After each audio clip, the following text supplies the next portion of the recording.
नमस्कार, आप देख रहे हैं टीएनपी न्यूज और मैं हूं ऋतु बिष्ट।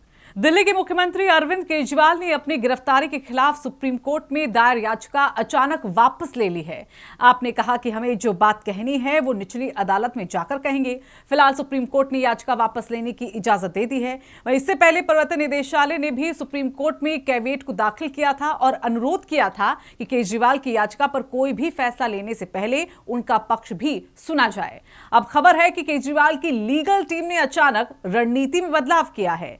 लीगल सलाहकारों ने कहा है कि हमें पहले लोअर कोर्ट में जाना चाहिए, वहां राहत नहीं मिलती तो फिर हाई कोर्ट जाएंगे, उसके बाद भी राहत न मिलने की स्थिति में वो सुप्रीम कोर्ट जाना चाहिए। लीगल टीम की सलाह के बाद आपने सुप्रीम कोर्ट से याचिका को वापस लेने का फैसला किया है। दिल्ली के मुख्यमंत्री अरविंद केजरीवाल के गिरफ्तार होने के बाद ईडी केजरीवाल को राउज एवेन्यू कोर्ट में पेश करेगी। वहीं अरविंद केजरीवाल के राउज एवेन्यू कोर्ट के अधिवक्ता मदन लाल ने टीएनपी न्यूज से खास बातचीत की है। इस वक्त हमारी मौजूदगी राउज एवेन्यू कोर्ट में है। हमारे साथ अरविंद केजरीवाल के वकील सर, आप विधायक भी हैं और अरविंद केजरीवाल का क्या कहेंगे? आज सुप्रीम कोर्ट से अरविंद केजरीवाल को राहत नहीं मिली तो क्या कहेंगे? देखिए, सुप्रीम कोर्ट ने राहत देने से मना नहीं किया है। उन्होंने केवल ये कहा है कि आप नीचे की कोर्ट में चले जाएं। जी। तो ये राहत देने से मना करना नहीं है। अगर कहीं ना कहीं देखा जाए अभी अरविंद केजरीवाल के आवास पे मतलब घर पर उनके दस्तावेज की जांच की जा रही है, साथ ही साथ उनके ऊपर 420 का भी मुकदमा लगा, उसको लेकर क्या कहेंगे? देखिए, ये कितने ही मुकदमे लगाते हैं। पहले भी मुकदमा लगाया, शराब का जो घोटाला की जो बात कह रहे हैं, कथित घोटाला, इसमें आज दिन तक किसी के खिलाफ कुछ भी एविडेंस तो नहीं निकल रही है। केवल ओरल है, केवल बातचीत की है, मनी का ट्रेल न देने का है न लेने का है। तो ये सारा मन घड़ंत बातों पर आधारित केस हैं। कोर्ट में आएंगे तो कोर्ट में दूध का दूध और पानी का पानी होगा। हमें न्यायपालिका पर पूरा भरोसा है। क्या लगता है कि 2024 चुनाव को रोकने के लिए सिर्फ यही है, सिर्फ यही कोशिश है। अगर ये आम आदमी पार्टी ने इंडिया अलायंस का हिस्सा न बने होते तो शायद ये नौबत नहीं आती। ये केवल और केवल अरविंद केजरीवाल जी को एमपी के इलेक्शन में पूरे देश के भ्रमण से और दिल्ली के भ्रमण से रोकना है और उनको किसी भी तरह इस इलेक्शन से दूर हटाना है, जिसमें बीजेपी अभी कामयाब हो रही है। तो ये साफ देख सकते हैं कि इनका यही कहना कि कहीं ना कहीं अरविंद केजरीवाल को 2024 चुनाव को लेकर कहीं ना कहीं उनको रोकने की कोशिश की जा रही है और इसके बाद कहीं ना कहीं उनको कामयाबी पूरी तरीके से मिलेगी। अब देखना होगा कि आखिर राउज एवेन्यू कोर्ट में अरविंद केजरीवाल 2:30 बजे पेश होंगे। लगभग उसके बाद क्या अरविंद केजरीवाल को ईडी से राहत मिलती है या उनको कस्टडी में लिया जाता है, ये तो देखने वाली बात होगी। वीडियो जर्नलिस्ट विजय के साथ शिवम पांडे, टीएनपी न्यूज, दिल्ली। दिल्ली शराब नीति घोटाले में सीएम अरविंद केजरीवाल की गिरफ्तारी के विरोध में आम आदमी पार्टी सड़कों पर उतर आई है। प्रोटेस्ट कर रहे पार्टी के वरिष्ठ नेता आतिशी और सौरभ भारद्वाज को पुलिस ने हिरासत में ले लिया है। प्रदर्शन के दौरान दिल्ली पुलिस ने उन्हें बस में बैठाकर हिरासत में लिया। सभी पार्टी कार्यकर्ता आईटीओ पर धरने पर बैठे हैं। वहीं प्रदर्शनकारियों को पुलिस लगातार हिरासत में ले रही है।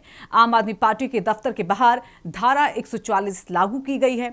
सौरभ भारद्वाज ने कहा कि दमन से क्रांति नहीं रुकती। उन्होंने दावा किया कि केजरीवाल के पूरे परिवार को हाउस अरेस्ट किया गया है।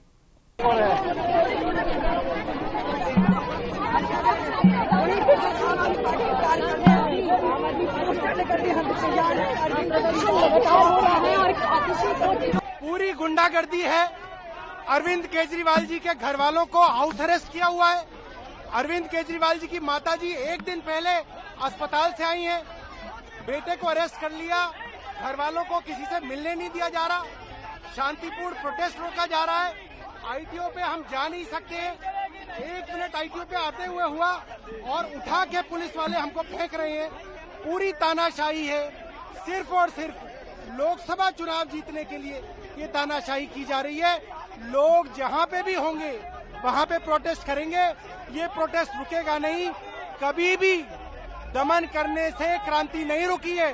जितना भी प्रधानमंत्री दमन करेंगे क्रांति और बढ़ेगी। एक एक गली में, एक एक मोहल्ले में केजरीवाल पैदा होंगे।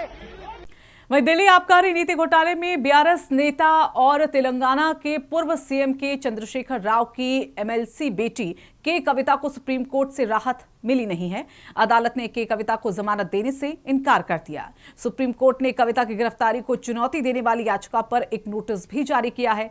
अदालत का कहना है कि कविता निचली अदालत में जा सकती हैं या जमानत के लिए कोई और उपाय अपना सकती हैं। एक्साइज पॉलिसी मामले में दिल्ली के सीएम और आप के राष्ट्रीय संयोजक अरविंद केजरीवाल की गिरफ्तारी पर केंद्रीय मंत्री गिरिराज सिंह ने कहा कि कानून से देश चलता है। अरविंद केजरीवाल को कई सम्मन जारी किए गए, इसके बाद भी वो हाई कोर्ट गए और हाई कोर्ट ने उन्हें बरी नहीं किया। इनके चेहरे अब बेनकाब होने लगे हैं। कानून से देश चलता है। कानून का सम्मान अगर सत्ता के शीर्ष पर केजरीवाल साहब कानून के को धत्ता दिखाते रहे, जबकि ये खुद संवैधानिक संस्था के उच्च पद पर बैठे हैं। अगर ये सम्मान नहीं करेंगे तो कौन करेगा। 10 सम्मान मिला इनको और 10 सम्मान मिलने के बाद भी हाई कोर्ट चले गए। हाई कोर्ट ने इन्हें बरी नहीं किया। इससे साफ जाहिर होता है कि इनके अब चेहरे बेनकाब होने लगे हैं। जो चेहरा ये अन्ना हजारे का नकाब पहन के अभी तक। प्रधानमंत्री नरेंद्र मोदी 2 दिन के दौरे पर भूटान पहुंच गए हैं। भूटान के प्रधानमंत्री शोरिंग टोब्गे ने पारो एयरपोर्ट पर उनका गले मिलकर स्वागत किया। टोब्गे ने मोदी से कहा, स्वागत है मेरे बड़े भाई। इस मौके पर उन्हें गार्ड ऑफ ऑनर भी दिया गया। आपको बता दें कि पीएम मोदी भारत में आम चुनावों का ऐलान होने के बाद किसी विदेश दौरे पर जाने वाले पहले प्रधानमंत्री हैं।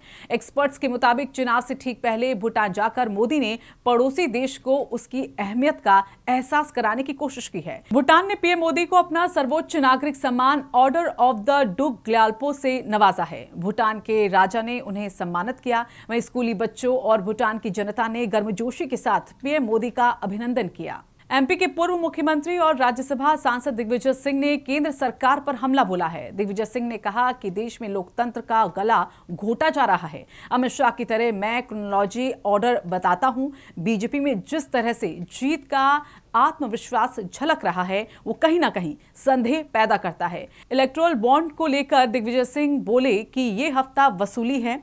क्रोनोलॉजी ऑर्डर की तहत वसूली हुई है। चंदा दो और धंधा दो। पहले रेट पड़वाई जाती है, फिर चंदा लिया जाता है। 7 फार्मा कंपनी जिनके खिलाफ जांच हुई थी उन सभी कंपनियों से इन्होंने चंदा लिया। यानी कोविड में नकली दवाई बेचने वालों से भी इन्होंने चंदा लिया। ये है मोदी की गारंटी। और उसकी इलीगलिटी तो पहले दिन से हम लोग कह रहे थे। और अगर आप देखेंगे कि 2018 से 2024 के बीच में भाजपा को 8,252 करोड़ रुपए मिले। 16,518 करोड़ कुल इलेक्ट्रल बॉन्ड्स के माध्यम से उन्हें 8,252 और कांग्रेस को 1,950 करोड़ मिले। और वो भी अब फ्रीज कर दिए गए। फ्रीज मतलब आप उससे एक पैसा भी पार्टी चुनाव में नहीं निकाल सकती। अब ये भी प्रकरण सामने आए हैं कि जिन कंपनियों के नाम आए हैं उनका क्रोनोलॉजिकल ऑर्डर देख लीजिए। मध्य प्रदेश के धार जिले में भोजशाला परिसर से जुड़े मामले में मुस्लिम पक्ष को झटका लग गया है। आपको बता दें कि सुप्रीम कोर्ट ने इस केस में भारतीय पुरातत्व सर्वेक्षण के सर्वे के खिलाफ मुस्लिम पक्ष की याचिका पर तुरंत सुनवाई करने से साफ मना कर दिया। मौलाना कलमुद्दीन वेलफेयर सोसाइटी की ओर से दाखिल की गई इस याचिका में सर्वे से जुड़े हाईकोर्ट के आदेश पर रोक लगाने की मांग की गई थी। भोजशाला परिसर में एएसआई के सर्वे की शुरुआत को लेकर हिंदू पक्ष के एडवोकेट विष्णु शंकर जैन ने बताया कि मध्य प्रदेश हाईकोर्ट के इंदौर बेंच ने जो आदेश दिया था उसका पालन करते हुए एएसआई ने आज सुबह सर्वे शुरू कर दिया गया। वहीं सर्वे के खिलाफ मुस्लिम पक्ष ने सुप्रीम कोर्ट का दरवाजा खटखटाया था, लेकिन सर्वोच्च अदालत ने तुरंत सुनवाई से मना कर दिया। फिलहाल सुप्रीम कोर्ट ने इस मामले पर सुनवाई नहीं होगी। उसी नदी पर बन रहे पुल का अचानक स्लैब गिर गया और इस हादसे में एक मजदूर की मौत हो गई है। आपको बता दें कि और कई मजदूरों के दबे होने की भी आशंका है। वहीं एजेंसी के मुताबिक सुपौल के जिला अधिकारी कौशल कुमार ने कहा कि भेजा बकौर के बीच मरीचा के पास एक निर्माणाधीन पुल का एक हिस्सा गिरने से एक की मौत हो गई है, जबकि 10 लोग घायल हुए हैं। घटना घटा वो सीमेंट गिर गया ऊपर से, वहाँ पे 10-12 आदमी था। करेंट फेल होने की वजह से 80 टन वजन होता है, उस पर आदमी था, नोट बोल्ट टाइट करने के लिए गया था, फेल हो गया, उस पर गिर गया अचानक, बहुत आदमी चपेट में आ गए, उसमें एक आदमी की मौत हो गया, बाकी आदमी घायल है, सब सीरियस। कितना आदमी घायल होगा? 11-12 आदमी घायल है। ये घटना कहाँ घटी है? बकौर पुल में। नया पुल बन रहा था? नया बन रहा है। हादसा हुआ है, पुल का गुणवत्ता गड़बड़ है। हम लोग जाकर के बार बार बोलते थे, जाकर के प्रदीप केसीएफ जी को और सब लोग को, तो हम लोगों को बोलते थे जब रंगदारी मांगने के लिए आते हैं, थाना पुलिस से हम लोगों को प्रेरित करते थे। यहाँ के लोग को अगर कोई बोलते थे तो उठा करके छर के बहाने, किसी बहाने थाना पुलिस भेज देते थे। लोग को तंग तबाह कर दिए, बोलने से परहेज कर दिए। यहाँ कितने लोगों की मौत हुई है यहाँ पे? लगभग 3540 आदमी का मौत हुआ है, जो तले दबा हुआ है। उसको कोई देखने वाला नहीं है, ना कंपनी का कोई लोग है और ना कोई पता यहाँ चल रहा है। वहीं सुपौल हादसे पर बिहार के उप मुख्यमंत्री विजय कुमार सिन्हा ने कहा कि एक निर्माणाधीन पुल का एक हिस्सा गिर गया और हादसे में एक व्यक्ति की मृत्यु हो गई और 10 लोग घायल हुए हैं। वहीं मृतक के परिजनों को 10 लाख रुपए का संबंधित एजेंसी द्वारा मुआवजा दिलवाया जाएगा। मामले की उच्च स्तरीय जांच भी करवाई जाएगी और दोषियों के खिलाफ सख्त से सख्त कार्रवाई भी की जाएगी। उसी नदी पर बन रहे बकौर पुल में सुबह सुबह हादसा हुआ है। एक स्लैब गिर गया जिससे एक व्यक्ति की मृत्यु हो गई और 10 लोग घायल हैं। जो वहां के जिलाधिकारी से भी बात हुई है, हमने कहा कि उसका समुचित इलाज त्वरित गति से कराएं और जिनकी मृत्यु हुई है पीड़ित परिवार को 10 लाख रुपया संबंधित एजेंसी के द्वारा उनको मुआवजा दिलाया जाएगा और इसकी उच्च स्तरीय जांच करा करके एनएचआई के पदाधिकारियों से भी संपर्क कर करके उच्च स्तरीय इसकी जांच कराई जाए और पूरी तहकीकात की जाए घटना का दोषी कौन है। यूपी के मऊ में घोसी के तहसीलदार धर्मेंद्र पांडे के काले कारनामों से क्षुब्ध एक व्यक्ति ने अचानक अपने शरीर पर मिट्टी का तेल छिड़क लिया और तहसील परिसर स्थित तहसीलदार कोर्ट के सामने आत्मदाह करने की कोशिश की। बता दें कि इस दौरान तहसील में मौजूद भीड़ ने उसकी जान बचाई, जबकि तहसीलदार के हमराह मौन होकर तमाशा देखते रहे। और इसी के साथ फिलहाल इस बुलेटिन में इतना ही। नमस्कार।